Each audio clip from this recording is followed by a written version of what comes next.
Guys, sekolah itu tuh sampai didatengin polisi, TNI, camat buat bantuin nenangin anak-anak ini guys, karena udah saking seringnya kesurupan. Nah untungnya Ukti cerita kalau setelah itu tuh kayak ada pembersihan oleh si kiai gitu, dan makhluk ini tuh udah balik ke tempat asalnya. Dan sampai sekarang udah tidak terjadi lagi kesurupan massal yang parah banget. Nah, usut punya usut nih ya guys, setelah diselidiki, kata warga setempat nih, kesurupan massal kayak begini itu udah sering terjadi sejak tahun 1962 di lingkungan yang sama. Dan lo tahu, setiap bertepatan hari apa? Hari Rabu.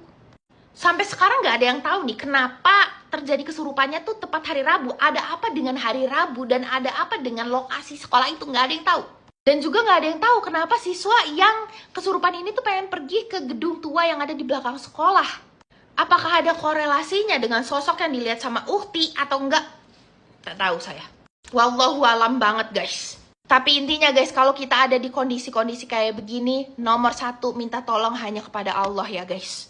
Harus diingat itu ya guys, karena seserem-seremnya jin atau makhluk yang mengganggu kita itu, mereka semua itu takut sama Allah dan juga sebenarnya takut sama kita coy. Jadi kita nggak perlu tuh ya takut sama mereka.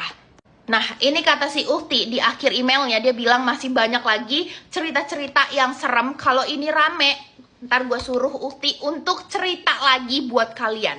Coba ramein dulu ya di komen ya guys.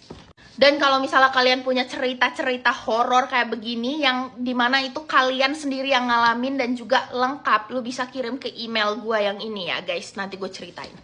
Oke, next kita cerita apa lagi? Komen.